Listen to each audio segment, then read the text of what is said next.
Cabe os psicólogos expor seus pensamentos?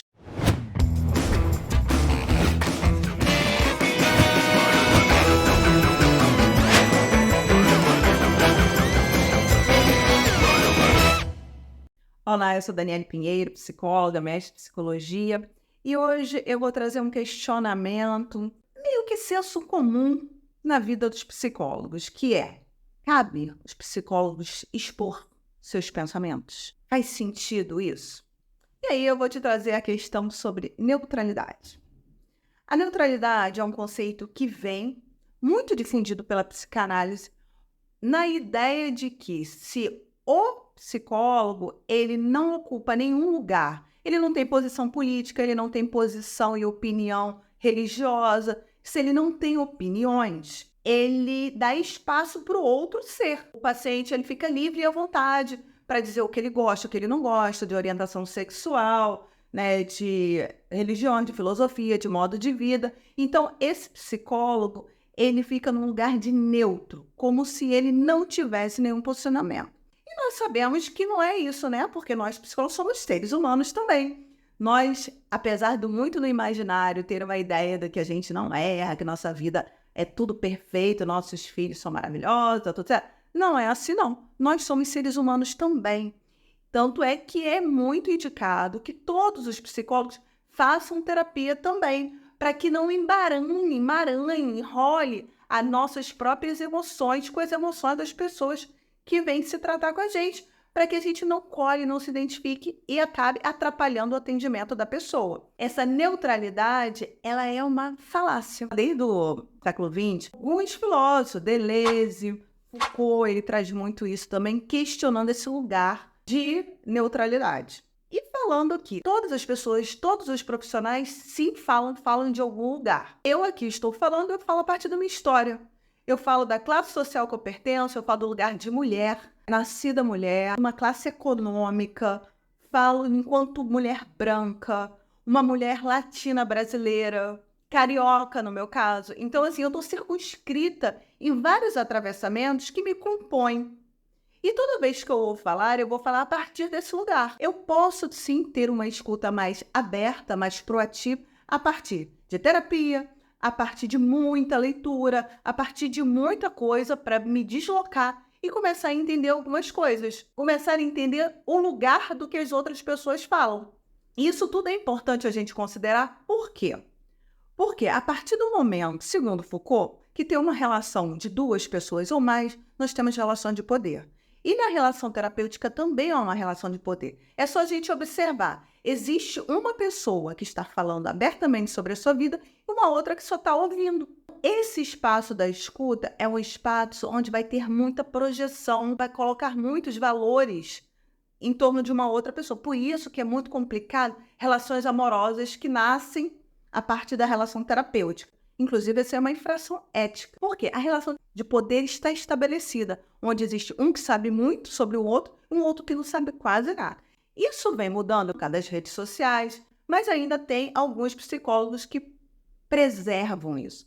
Preservam a sua identidade, não tem rede social, acabam ficando num lugar mais de suposta neutralidade. A história nos conta, né, que ela não mente, que essa questão da neutralidade ela é muito utilizada para dinâmicas de poder social e econômica, que a gente não pode ignorar que todos nós vivemos numa sociedade capitalista, aqui no Ocidente, pelo menos. Então, como é que isso se dá? Você tem uma relação de poder ali e que tem por trás daquele terapeuta tantas coisas que você não tem ideia do que é. E a condução dele vai ser toda baseada através do olhar dele. Se o paciente se sentir prejudicado, nós temos o Conselho de Psicologia, que cabe sim uma denúncia. Agora, existe um leque de possibilidades aí. Inclusive, algumas abordagens terapêuticas utilizam o próprio psicólogo como exemplo. Não um exemplo de modelo, mas um exemplo de condução. Ele se coloca na situação. Então, existe abordagem cientificamente comprovada que isso sim é uma técnica e é um manejo.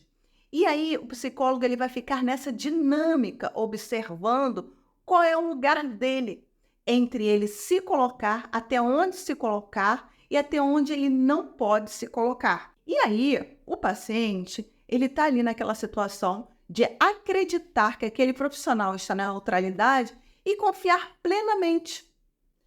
Se ele confia plenamente, que é uma confiança muito infantil, pode acabar sendo conduzido para determinadas coisas que não vão ser saudáveis, não vão ser boas para o paciente. Se a pessoa coloca entendendo que todas as teorias, inclusive a psicologia, são teorias historicamente datadas, construídas com objetivo e forças por trás de qualquer teoria, a gente começa a entender algumas dinâmicas que eu vou trazer aqui, como a história das mulheres. A gente pode entender a história das mulheres numa dinâmica neutra. Não dá para entender dessa forma se você conseguir ler, porque não precisa muito entender. É só ler. Ler como história, como você leria uma história do Brasil, uma descoberta de algum país, uma colonização, que faz mais sentido, e vai entender que muitas dinâmicas que as mulheres têm hoje são coerentes com a sua história. A socialização feminina, por exemplo. Então, por que será que 80% das mulheres são vítimas de violência doméstica?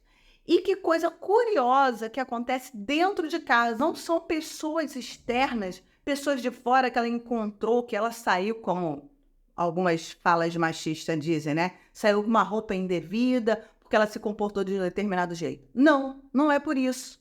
Porque a maior violência é cometida pelos homens dentro da casa. Pais, padrastos, filhos, irmãos, tios e homens conhecidos.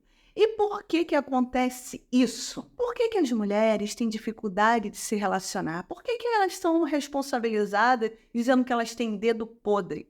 Por que elas são mais acometidas de tentativa de suicídio? Por que elas têm mais depressão? Por que elas têm mais ansiedade? Por quê?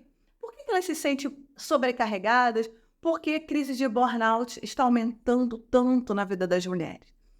Se o psicólogo não compreende que existe toda uma história por trás disso e que isso se constrói na identidade, na identificação desse ser humano ser uma mulher, vai ficar patinando e muitas vezes sequer vai entender e vai ficar assim, mas como pode pessoa tão inteligente, tão brilhante, com tanto potencial estar estagnada nesse lugar? E aí vai ficar responsabilizando, às vezes, umas experiências traumáticas, às vezes a família de origem da pessoa, individualizando, e na verdade não tem nada a ver com isso, e sim tem a ver com uma história milenar. Por isso, sim, a história da mulher é fundamental no processo de atendimento de mulheres. O que vocês acham? Faz sentido isso que eu estou falando? Você acha que faz interferência a história que as pessoas têm milenarmente construída enquanto a sua identidade, seu olhar para si? Me conte aí nos comentários.